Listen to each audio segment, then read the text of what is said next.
Moonlight shines through the parted curtains as a woman sits atop the windowsill. Her head rests against the cold glass while staring at the snow that is falling to the ground. The wooden handle of the knife resides in her tightened grip as tears roll down her cheeks, dropping onto the bare skin of her porcelain legs. Images of every painful time within her life float across her mind, which causes her heart to sink into the pit of her stomach. This is it, she thinks aloud. I am mentally, physically, and emotionally exhausted.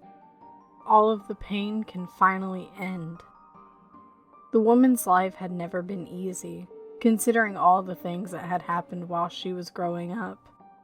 The things that she had to endure on a daily basis, tormented by her peers in school and made fun of by her colleagues at work when she had graduated high school. It was not the woman's choice to be brought into existence. It was not her choice to deal with all of the bullshit. The pain needs to end. It has to end. Then, only then, can she finally be free. It doesn't matter who considers themselves to be friends or family, because no one would miss the woman once she's gone. This is the only way. The only way to be set free from a life of her damned misery. The knife glides across her pale skin, more tears rolling down her chin while she watches crimson liquid oozing out of the small and deep gashes. She exhales a sigh of relief, knowing that she can be at ease for once. She no longer has to deal with the daily torment she calls life.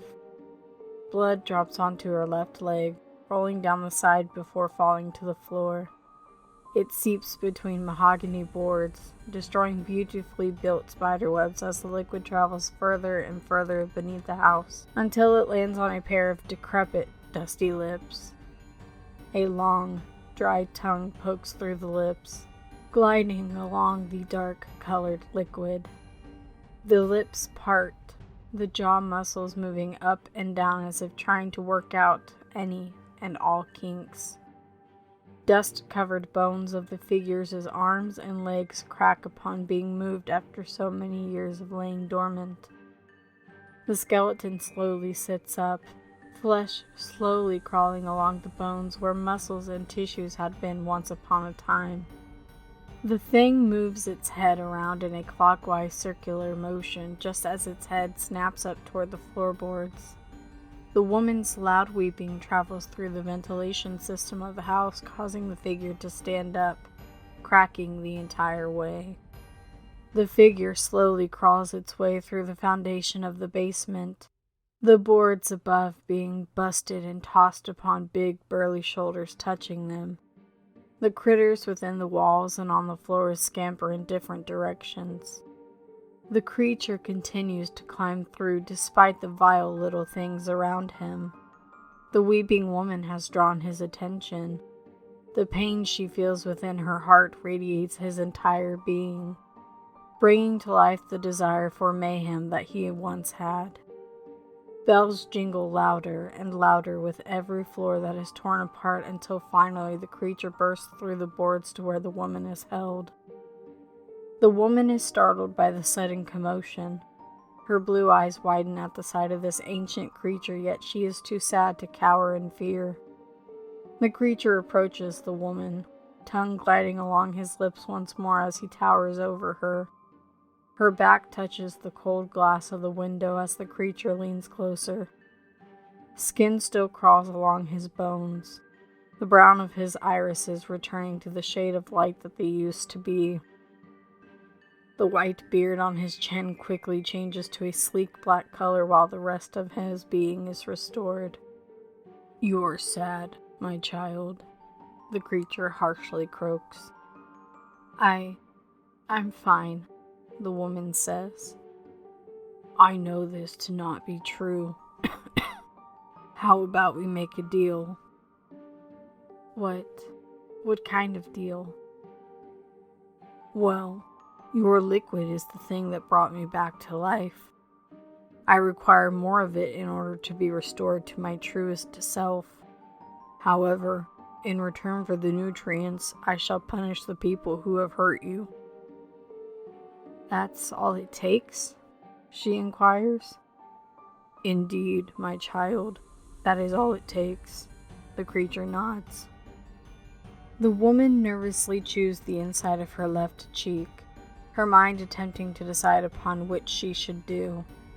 Should she help this thing become the truest self that he can be and punish the wicked people who have destroyed her life? Or should she go back to the weeping misery of trying to end her life? The choice is simple. Give a little of her blood and have this thing bring chaos to those who truly deserve it. The woman holds out her bleeding arm. "Deal," she nods. The creature's somewhat younger-looking lips pull up into a smile before his tongue lands on the sweet, molasses-like liquid while one hand brings her closer. Several moments pass by, the sound of saliva being lapped up like a dog drinking out of a water bowl. The creature pulls himself away from the sweet-tasting woman. "By Christmas morning, those who are truly wicked shall be punished." He chuckles. The creature stands up, his fur darker than what it had been just moments prior. He gives her one wicked smile before disappearing into thin air. The woman stands up from the place she had been sitting and anxiously begins to pace across the room. Will this creature keep true to his word and actually punish the people that deserved it? The ringing of bells sound, a belt swaying to and from as someone takes large strides towards a large open field where two houses stand. The first house is a small, 1 story tall with beautiful white lights strung along the railings and pillars of the porch. There is an inflatable snowman sitting beside the staircase where footprints suddenly appear. First one on the bottom stair, slowly ascending the staircase until finally stopping on the landing of the concrete porch. The sound of a few knocks on the front door sound as soon as the handle starts to jiggle.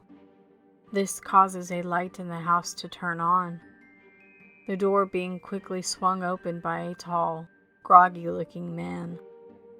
The dazed expression on his face as he peers his head out of the door, looking from his left to his right only to see nothing. The door is quickly shut to keep the cold air outside and the warmth of the fireplace in. However, something loud hits the top of the roof. "What the fuck?" the man groggily wonders aloud. Bells loudly echo in the man's ears. It doesn't appear to wake up anyone else who may lay sleeping within the house. The man throws his hands over his ears, dropping to his knees because of how painful the ringing is. A dark figure leisurely approaches the kneeling man.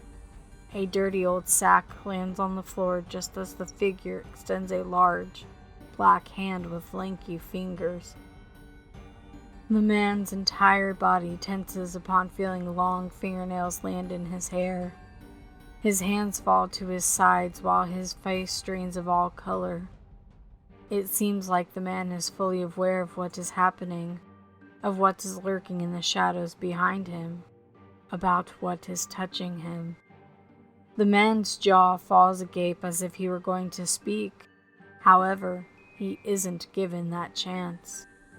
Those long fingernails dig into the temples on each side of the man's head.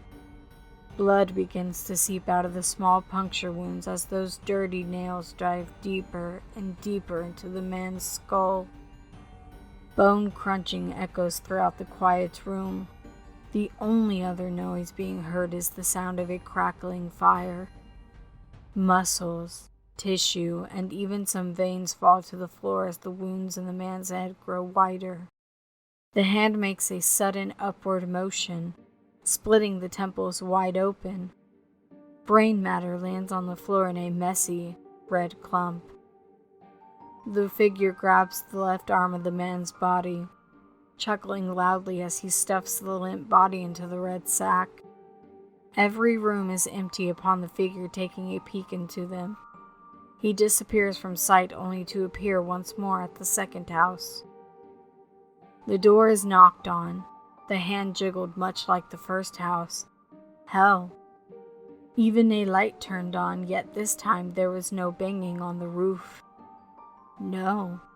Both people who needed to be punished were standing in the upstairs hallway.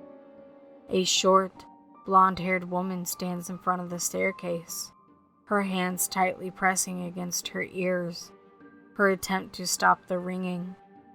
The man standing just behind her places his hands on her shoulders, like he is trying to figure out what is going on, but he too drops to his knees. The ringing in his ears has begun, and there is nothing that they are able to do about it. The dark figure appears behind the woman. His hands grab a hold of her shoulders before pushing her to the left. A rusty large nail sticks out of the woman's throat before she even had the chance to scream. Crimson liquid rolls down her chin, all evidence of life now leaving her eyes as her body goes limp. The man screams out in horror at the sight before him. The figure now turns toward him, a sinister smile on his grotesque-looking lips. The man's eyes widen as the figures brighten, a truly evil glimmer in his eye. The man quickly crawls to his feet, his slippers sliding across the hardwood floor as he runs toward the end of the hallway. His hands struggle with the handle of a door. Heavy footsteps slowly approach him. The door swings open only to reveal the tall, dark figure, belt swaying to and fro as the bells begin to jingle again. The figure's hand reaches out and grabs a hold of the man's throat, his fingernails digging into the man's throat, yet he doesn't squeeze. No. The figure lifts the man up from the ground and slams his head into the nearby mirror.